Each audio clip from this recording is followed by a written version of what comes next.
Hello students, आज हम nature of knowledge के बारे में जानेंगे। जैसे आपने पिछली वीडियो में देखा था कंसेप्ट ऑफ नॉलेज क्या है और आपने जाना कि सोर्सेज ऑफ नॉलेज क्या है, तो आज हम करेंगे नेचर ऑफ नॉलेज। दर्शन के क्षेत्र में ज्ञान को भिन्न भिन्न दार्शनिकों ने भिन्न भिन्न रूप में परिभाषित किया है और भारतीय आध्यात्मिक दर्शन के अनुसार ज्ञान वह है जो मनुष्य को उन्नत करता है तथा उसके लिए मुक्ति का मार्ग प्रशस्त करता है। कहने का अभिप्राय क्या हुआ कि ज्ञान ही एक ऐसा माध्यम होता है जिसके द्वारा मनुष्य जो है इस सांसारिक मोहमाया से, चाहे वो आध्यात्मिक दर्शन हो, चाहे वो किसी भी प्रकार का दर्शन हो, उससे हमें जो प्राप्ति ज्ञान से जो हमें प्राप्ति होती है उसी के द्वारा हमारी मुक्ति संभव होती है।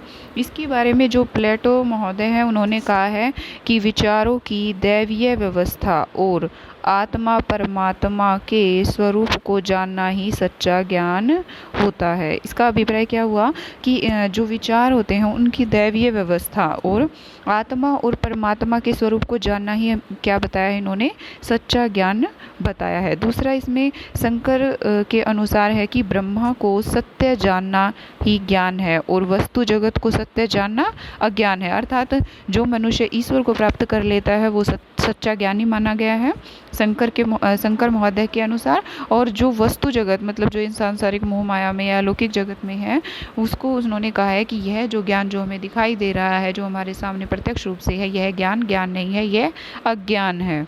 ठीक है स्टूडेंट्स। इसके बाद ज्ञान की प्रकृति, नेचर ऑफ नॉलेज के बारे में हम जानेंगे। ज्ञान की प्रकृति को ज्ञान की विशेषताओं के माध्यम से भी समझा जा सकता है। ज्ञान की विशेषताओं को समझने हेतु ज्ञान के सिद्धांत भी पता होने चाहिए। ज्ञान के शाब्दिक अर्थ से भी ज्ञान की प्रकृति को स्पष्ट रूप से समझा जा सकता है। जैसे कि आपको मैंने बताया था स्टूडेंट्स की ज्ञान जो है वो ज्ञ धातु से निकला है जिसका अर्थ होता है जानना। अर्थात हम किसी भी विषय के बारे में जानते हैं तो उसकी क्या प्रकृति होती है, उसकी क्या विशेषताएँ हैं, आगे हम इसके विषय में जानेंगे। ठीक है स्टूडेंट्स।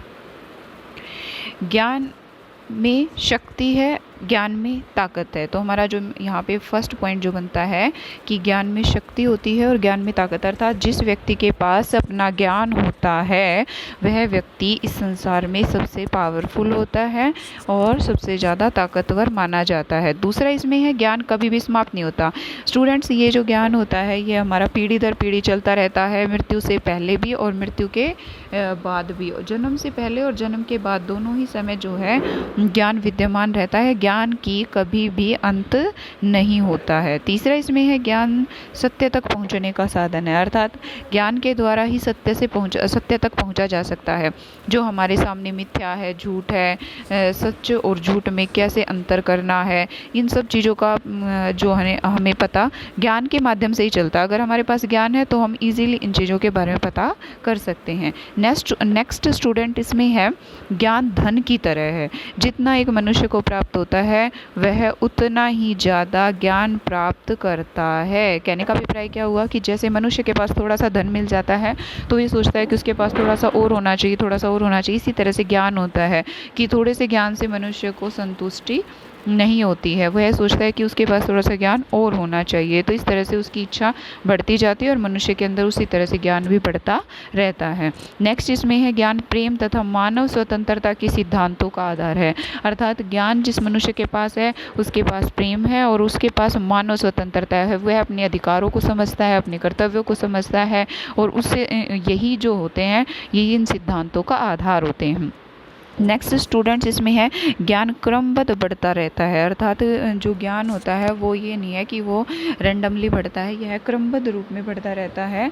ज्ञान के द्वारा मनुष्य, यह हमें अचानक नहीं मिलता है, यह हमें जो है क्रम के अनुसार मिलता है। पहले हमें जैसे जो स्टेप होते हैं ज्ञान के, जैसे हम पढ़ते जाते हैं तो जैसे हमारी पहले लोअर क्लास होती है, उसके बाद हमारी हायर क्लासेज होती हैं। तो कोई भी मनुष्य स्टार्टिंग में ही हायर लेवल तक नहीं पहुँचता है, तो उसके लिए सिंपल टू कॉम्प्लेक्स जाना होता है। तो वही चीज़ें हैं कि ज्ञान जो है क्रमबद्ध होता है, ज्ञान की कोई सीमा नहीं होती है। मैंने आपको पहले भी बताया कि ज्ञान का कोई अंत नहीं होता। ज्ञान की पुष्टि की जा सकती, पुष्टि का अर्थ यहाँ पे वैज्ञानिक आधार से होता है कि ज्ञान जो है उसे हम पुष्ट कर सकते हैं, स्पष्ट कर सकते हैं कि भाई ये जो ज्ञान है ये किस आधार पर है, इसका आधार क्या है, इसके कारण क्या है, इसके इफ़ेक्ट क्या है, मनुष्य के ऊपर इसका क्या प्रभाव पड़ेगा।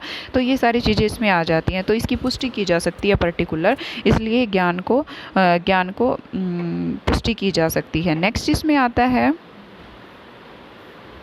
ज्ञान सुनिश्चित है। ज्ञान सुनिश्चित है, इसका अर्थ क्या होता है कि ज्ञान ये नहीं है कि एक बार मतलब आपने प्राप्त कर लिया उसके बाद रिमूव हो जाएगा, ऐसा कुछ नहीं होता है। ज्ञान सुनिश्चित होता है, निश्चितता है इसके अंदर, स्टेबिलिटी है कहीं ना कहीं। इसके बाद है तथ्य तथा मूल्य ज्ञान के आधार माने जाते हैं। इसके अंदर जो तथ्य होते हैं पर्टिकुलर, मैंने कहा साइंटिफिक जो अगर कोई चीज़ें आती है तो उसमें तथ्य होते हैं, मूल्य होते हैं, कुछ वैल्यूज़ होती हैं, उनको इसका आधार माना गया है, क्योंकि उसी के आधार पर तो हम पुष्टि करते हैं कि भाई ज्ञान सत्य है या नहीं है। इन चीज़ों के बारे में हमें तथ्य और मूल्यों से पता चलता है। इसके बाद शब्दों के अर्थ, शर्तें, विचार ज्ञान के आधार के रूप में कार्य करते हैं कि जो आपके वर्ड मीनिंग होते हैं, जो आपकी कंडीशंस होती हैं और जो आपके व्यूज़ होते हैं, ये सारी चीज़ें क्या होती हैं, ये ज्ञान का आधार होती हैं। इन्हीं के आधार पर आपको ज्ञान के बारे में सही पता चलता है। सूचना ज्ञान का स्रोत है, जो इन्फॉर्मेशन होती है वो ज्ञान का स्रोत होती है। जितनी ज़्यादा इन्फॉर्मेशन हमारे पास होगी तभी हम कैलकुलेट करेंगे, उसका विश्लेषण करेंगे और ज्ञान के सही अर्थ को जान पाते हैं।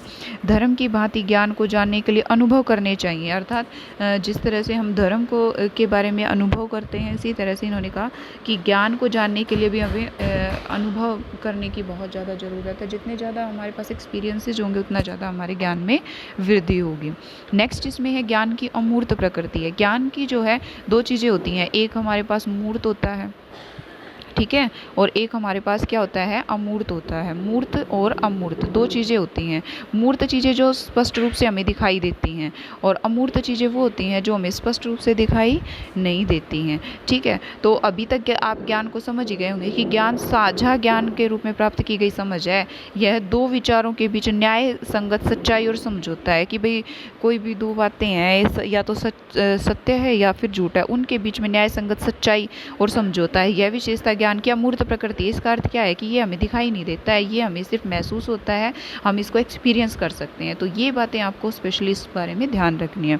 ज्ञान की सामाजिक प्रकृति, सामाजिक प्रकृति के बारे में हम जानते हैं यहाँ पे कि ज्ञान सामाजिक रूप से साझा की गई समझ है, क्योंकि यह समाज के सामुदायिक सदस्यों के सामूहिक लक्ष्यों के माध्यम से विकसित किया जाता है। इसका अर्थ यहाँ पे ये हुआ कि जो हमारा ज्ञान होता है यह समाज के जो हमारे सामुदायिक सदस्य होते हैं उन व्यक्तियों के द्वारा अनुभव, समाज के व्यक्ति होते हैं वो हमें अनुभव देते हैं जिनसे ज्ञान प्राप्त होता है। साथ ही हमारे साथी होते हैं, मित्रगण होते हैं, उनसे हमें ज्ञान का प्राप्त होता है और उससे ज्ञान का निर्माण भी होता है।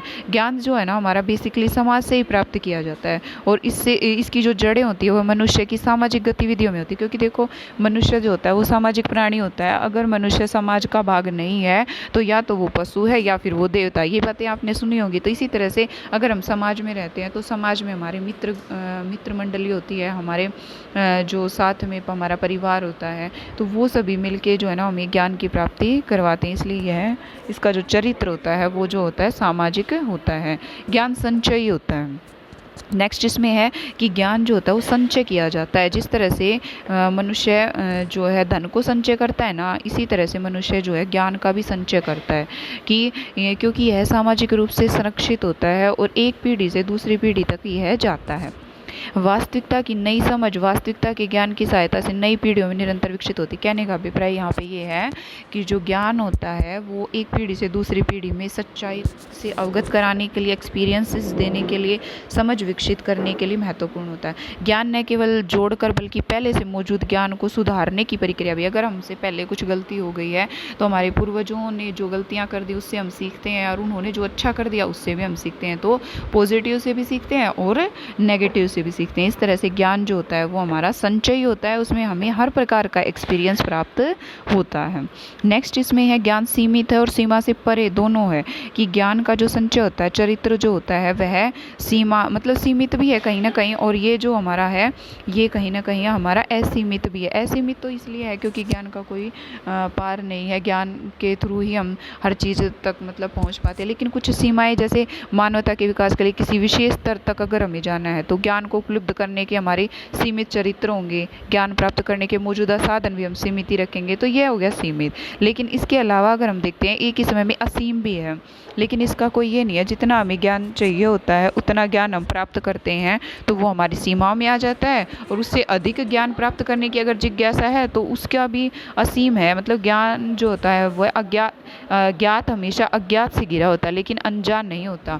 मतलब ये है कि उसको पता होता है कि भाई जो हमें ज्ञान प्राप्त किया है यहाँ तक सीमा तो इसकी हमने निश्चित कर दी, लेकिन इसकी सीमा इससे भी आगे है। ये चीज़ें इसमें आ जाती हैं। इसके बाद नेक्स्ट है ज्ञान प्रेक्षक है। ज्ञान जो होता है वो प्रेक्षक की भांति कार्य करता है, अर्थात ज्ञान केवल बाह्य उद्देश्यों की वास्तविकता की व्याख्या नहीं करता, यह हमारे अनुभव, हमारी निर्धारित सीमाओं के भीतर वास्तविकता को भी तैयार करता है। यह केवल चरित्र में व्याख्यात्मक नहीं है, अर्थात खाली इसमें एक्सप्लेनेशन नहीं है कि भाई ये चरित्र है इसको हमने एक्सप्लेन कर दिया। इसकी जो प्रकृति होती है वो मतलब कई बार कुछ चीज़ों को हम व्याख्यित एक्सप्लेन कर देते हैं, और कुछ चीज़ें ऐसी होती हैं जिनको हम अपने वचनों के द्वारा, अपनी बातों के द्वारा, अपने वाक्यों के द्वारा जो है जिसको निर्वचनात्मक बोलते हैं। इसका अर्थ क्या हुआ कि जो चीज़ें कही नहीं जाती, सिर्फ समझी जाती, एक्सपीरियंस की जाती हैं। तो इसलिए इसके जो सामाजिक संदर्भ में अगर हम विवेचना करते हैं तो ज्ञान के निर्वचनात्मक एक अंतर्निहित चरित्र होता है, इसे केवल अवधारणात्मक प्रेक्षक बनाता है। इसका अर्थ क्या हुआ कि कुछ चीज़ें ऐसी होती हैं मनुष्य की जो हर चीज़ को एक्सप्लेन नहीं किया जा सकता, हर चीज़ को व्याख्या नहीं की जा सकती, उसको व्याख्यात्मक रूप में विवेचित नहीं किया जा सकता। कुछ चीज़ें ऐसी होती हैं जो निर्वचनीय होते हैं। निर्वचनीय का अर्थ यहाँ पे ये हो गया कि महसूस करना, हमारे आंतरिक अंतर मन में क्या चल रहा, उन चीज़ों को एक दूसरे के प्रति समझ विकसित करना, इसको भी क्या माना गया है, ज्ञान माना गया है। इस तरह से स्टूडेंट्स हमने ये ज्ञान के कुछ पॉइंट्स थे जो एक्सप्लेन किए हैं। आशा करती हूँ कि आपको ज्ञान की प्रकृति के विषय में अगर कोई भी प्रॉब्लम है तो आप कमेंट बॉक्स में डाल सकते हैं, और मेरे चैनल को आप लाइक कीजिए और सब्सक्राइब कीजिए। नेक्स्ट वीडियो के लिए आप इंतज़ार कीजिए। Thank you so much and stay home. Thank you.